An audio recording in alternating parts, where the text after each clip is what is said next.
Now that we're putting events together, the most important thing, because you're taking all this time, energy, and money and putting these events together, database collecting or build a list, whatever you want to call it, the most important thing, you're exerting this energy now. You're putting events together. 5 people show up, 10 people show up, 200 people show up.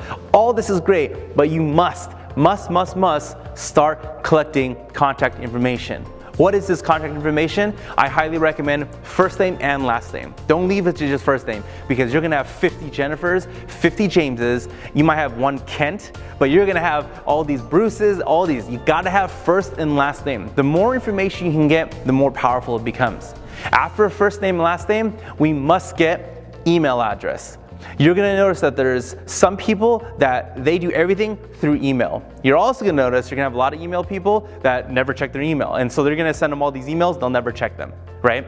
Because if they don't check them, they're more of a phone number. Maybe they're text heavy, right? Some people, if you text them, within 5 minutes, they'll reply. You email that same person, you never get a reply, right?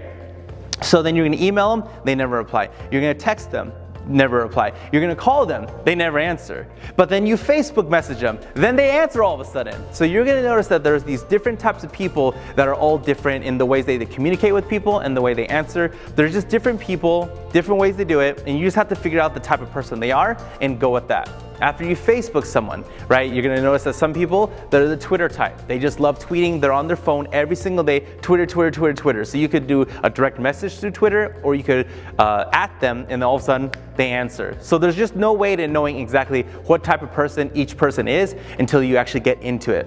And then the last but not least, I'm gonna talk about this one, which is Instagram. Some people are just Instagram people. Some people, once they get on Instagram, they're on Instagram 10 times a day. And if they're on Instagram 10 times a day, they check Instagram. And that's just the way that they answer. That's the way they communicate. And so each and every person is different. Now, is it annoying to figure out which one they are? It is, but this is where your data comes into play. If you look at companies like Facebook, if you look at companies like Instagram, the reason why that they're evaluated so high is not because of the service they offer, which is obviously great, it's because of all the data that they carry. Facebook is able to tell marketers every little facet, every little piece of something you want to know about someone, what kind of food they like, where they live, what type of temperatures, there are places that they can tell you basically anything you want to know.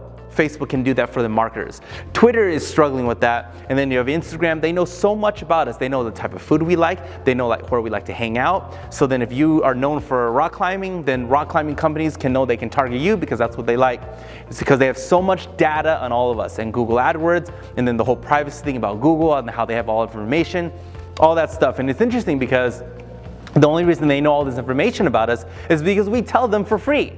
Right? So it's something that we can't really be mad at because it's something that we do. So you yourself, on a smaller scale of Facebook, on a smaller scale of Instagram, on a smaller scale of anything that you want to look at, what we do is we throw these events, we put people together at the dinner, at the movie, whatever we're doing. We put these people together, you gotta start collecting your data, right? First name, last name, email address, phone number, Facebook, Twitter, Instagram. Start collecting all this information. On Facebook, friend them. If they have a fan page, like it. On Twitter, follow them. On Instagram, follow them. If they don't follow you back, is that okay?